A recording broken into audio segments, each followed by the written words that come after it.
Friends finally पिछले 2 दिन से हमने पॉजिटिव क्लोजिंग देखी है और आज भी अच्छी खासी हमने तेजी देखी बाजारों में और लोगों की खरीदारी भी यहाँ पे देखने को मिल रही है। तो क्या यहाँ पे बाजार अब तेजी से आगे बढ़ने को तैयार हो चुका है या अभी भी गिरावट बाकी है?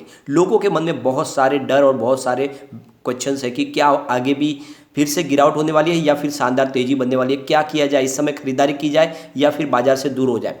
तो यहाँ पे बहुत सारी बातें हैं जिसको इस वीडियो के माध्यम से डिस्कस करेंगे। एक बहुत बड़ी अपडेट निकल के आ रही है क्रूड ऑयल को लेकर, एक तरह से कहे तो बहुत बड़ी गुड न्यूज़ है जिसके दम पे कह सकते हैं कि आने वाले समय में हमें बाजार में अब तेजी बनती हुई दिखाई दे सकती है। लेकिन कुछ चिंताजनक बातें निकल के आ रही है हमारे इंडियन रुपीज़ की तरफ से। यहाँ पे जो संभावना बन रही है क्या वो बाजार के लिए पॉजिटिव है या फिलहाल अभी इंटरनेशनल मार्केट खुल चुके, कैसा उनका रुझान है वो भी जानेंगे और साथ में हम देखेंगे कि एफआई का रुझान कैसा है। इन सारी बातों को जानेंगे इस वीडियो के माध्यम से, साथ में रिसर्च एनालिस्टों की राय लेंगे, क्या है आगे निफ्टी के सपोर्ट और क्या है रेजिस्टेंस, इन सारी बातों को जानेंगे इस वीडियो के माध्यम से। लेकिन फ्रेंड उससे पहले अगर आप पहली बार हमारे चैनल पर आए तो चैनल को सब्सक्राइब कर दीजिए, एक बेल आइकॉन दबा दीजिए ताकि जब भी नया वीडियो बने पहला नोटिफिकेशन आपको मिले। वीडियो पसंद आए तो लाइक शेयर जरूर कीजिए। चलो फ्रेंड्स वीडियो स्टार्ट करते हैं। मैं हूं आपका दोस्त एसबी दवे और हमारे अपने चैनल ऑनलाइन कमाई में आपका बहुत बहुत स्वागत है। सबसे पहले बीएसई सेंसेक्स की बात कर लेते हैं। आज बीएसई सेंसेक्स में 52,727 पर क्लोजिंग रही, जहां पे 462 पॉइंट की तेजी देखने को मिली। कल भी लगभग इतनी ही तेजी यानी 0.88% की तेजी देखी हमने। और अगर हम बात करें निफ्टी 50 की तो 15,699 के स्तर पर क्लोजिंग रही, जहां पे हमें 0.92% की शानदार तेजी देखने को मिली। अब ओवरऑल पूरे मार्केट की बात करें तो निफ्टी 50 0.92% अप था, निफ्टी नेक्स्ट 50 1.31% अप, निफ्टी 100 की बात करें तो 0.9% 8% अप, और यहाँ पे निफ्टी 200 की बात करें तो 1.04% up, Nifty 500 1.09% up, Nifty mid cap 1.41% up, Nifty mid cap 100 में 1.42% की तेजी और निफ्टी स्मॉल कैप में 1.76% की तेजी। लेकिन इंडिया वीएक्स 1.58% डाउन था और ये बाजार के लिए अच्छी खबर है। अब यहाँ पे निफ्टी मिड कैप 150 की बात करें 1.38% up, Nifty small cap 50 1.95% up, Nifty small cap 250 1.73% up और निफ्टी मिड स्मॉल 400 1.49% अप। तो यहाँ पे अगर आप देखें तो आज भी स्मॉल कैप ही बाजार के विनर थे।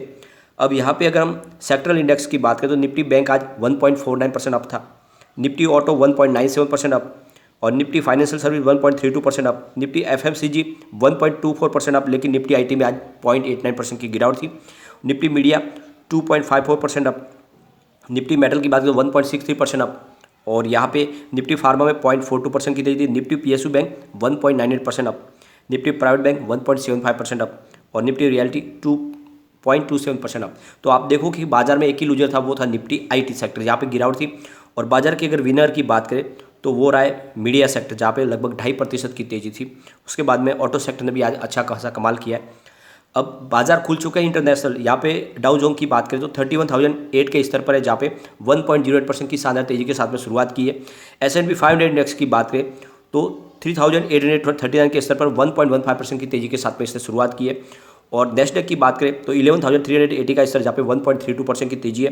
रजल 2000 इंडेक्स की बात करें तो 1,711 पर 1.27% की तेजी है। तो आप देखोगे कि शानदार शुरुआत हुई है और यहाँ पे ऑयल इंडेक्स में गिरावट है जो बाजार के लिए अच्छी बात है। अब एफआई के डाटा भी हमारे सामने आ चुके हैं आज के।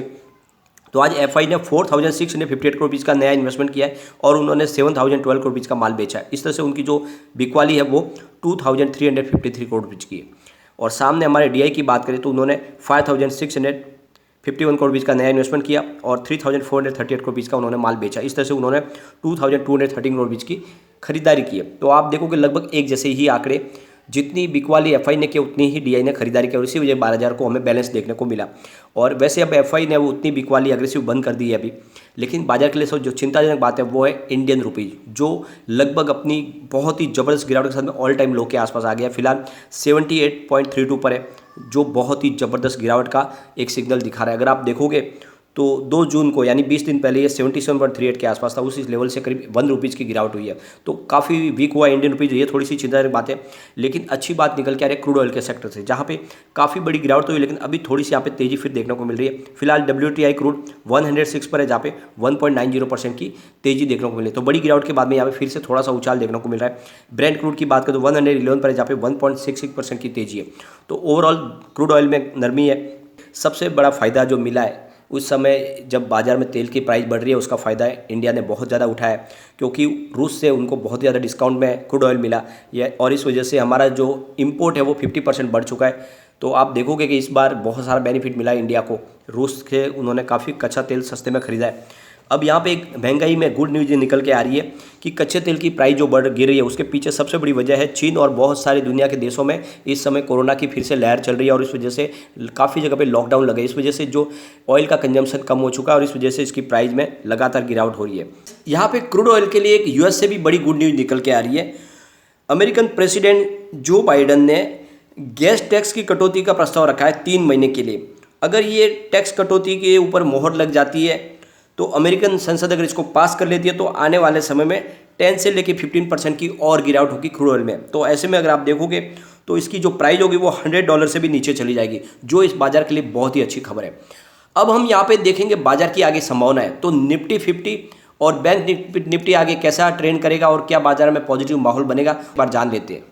यहाँ पे बैंक निफ्टी की अगर बात करें तो मोतीलाल ओसवाल फाइनेंशियल सर्विस के तरफ से चंदन तपाड़िया का कहना है कि इंडेक्स ने डेली और वीकली फ्रेम्स पर बुलिश कैंडल बनाया। अगर यह 33,500 अंक के ऊपर होल्ड करता है तो इसमें फिर 34,000 और फिर 34,205 के स्तर को भी हमें देखने को मिल सकता है। वही इसमें गिरावट आने पर ये 33,333 और फिर 33,000 के स्तर पर भी जाता हुआ दिखाई दे सकता है। निफ्टी को लेकर स्वतंत्र टेक्निकल एनालिस्ट मनीषा शाह का कहना है कि आज निफ्टी एक इनसाइडर कैंडल के साथ में कमजोर बंद हुआ है। वीकली चार्ट पर हमें बुलिश हरामी पैटर्न देखने को मिला है। चूंकि ये बुलिश रिवर्सल पैटर्न है, ऐसे में आने वाले दिनों में निफ्टी में तेजी देखने को मिल सकती है। इसके अलावा वीकली टाइम फ्रेम पर हमें वीकली हाई जोन में कैंडल क्लोजिंग होती हुई दिखाई दे रही है। ये तेजी का संकेत दिखा रहे हैं। निफ्टी के लिए 15,850 पर रेजिस्टेंस दिख रहा है। अगर निफ्टी ये बाधा तोड़कर ऊपर जाता है तो फिर निफ्टी हमें 16,200 और फिर 16,300 के स्तर पर जाने को देखने को मिल सकता है। अगर वही निफ्टी अपने सपोर्ट से नीचे जाता है तो फिर हमें 15,100 और फिर 15,000 के स्तर पर भी जाते हुए दिखाई दे सकता है। और यहाँ पे कोटक सिक्योरिटीज के श्रीकांत चौहान का कहना है कि पिछले कुछ हफ्तों से गिरावट के बाद इस हफ्ते बाजार में हमें हरे निशान के साथ में क्लोजिंग देखने को मिली है। इस हफ्ते बाजार में अहम इंडेक्स बढ़त के साथ बंद हुए। कमोडिटीज़ की कीमतों में नरमी के साथ ऑटो सेक्टर ने रिकवरी लीडिंग भूमिका निभाई है। वहीं दूसरी तरफ बीएसई मेटल, बीएसई एनर्जी और BSE oil gas and broader market की तुलना में कमजोर प्रदर्शन किया है। आज के कारोबार में कमोडिटी और कच्चे तेल की कीमतों में नरमी की वजह से बाजार को राहत मिली है। बाजार की नज़रें मॉनसून पर रहेगी। मॉनसून अच्छे रहने पर खाने पीने की चीज़ों की महंगाई कम होगी और बाजार में आगे कमोडिटी की कीमतों, महंगाई और मौद्रिक नीतियों से जुड़ी खबरों पर ही बाजार प्रतिक्रिया करेगा। रेलिगर सिक्योरिटीज़ के अजीत मिश्रा का कहना है कि भारी गिरावट के बाद बाजार में कंसोलिडेशन देखने को मिल रहा है। बाजार को किसी नए ट्रिगर का इंतजार है। चूँकि इस समय बाजार में कोई भी बड़ा डोमेस्टिक ट्रिगर तो नहीं है, ऐसे में हमें घरेलू बाजार की दिशा ग्लोबल संकेतों, कच्चे तेल की चाल और जियोपॉलिटिकल स्थितियों पर निर्भर करेगी। इस समय हमें ऑटो, एफएमसीजी और फार्मा लॉन्ग ट्रेड के लिए अच्छे लग रहे। वही मेटल, पीएसयू बैंक में कमजोरी देखने को मिल सकती है। तो ये संभावना बन रही है। अब चलते हैं हम निफ्टी 50 की तरफ। तो फिलहाल 15,699 के स्तर पर है। आगे वीकली लेवल पर इसके रेजिस्टेंस और सपोर्ट क्या हो सकते हैं, तो यहाँ से और गिरावट होती है तो 15,022 का पहला सपोर्ट है, ये सपोर्ट टूटा तो 14,751 का स्तर देखने को मिलेगा। और यहाँ पर भी नहीं रुका निफ्टी 50 तो फिर 14,319 तक जा सकता है। पॉजिटिव माहौल बना तो 15,725 का फर्स्ट रेजिस्टेंस है, इसको पार किया तो 16,157 का स्तर देखने को मिलेगा और वहाँ तक पहुँच गया फिर 16,428 का स्तर भी देखने को मिल सकता है। तो ये हमें ध्यान रखना है। लेकिन फ्रेंड, कोई भी इन्वेस्टमेंट करने से पहले अपने फाइनेंस एडवाइजर से एक बार ले ले या अपना खुद का रिसर्च करें, क्योंकि मैंने वीडियो आपके एजुकेशनल पर्पज के लिए ही बनाए। वीडियो पसंद आए तो लाइक शेयर जरूर कीजिए और चैनल को सब्सक्राइब कर दीजिए। थैंक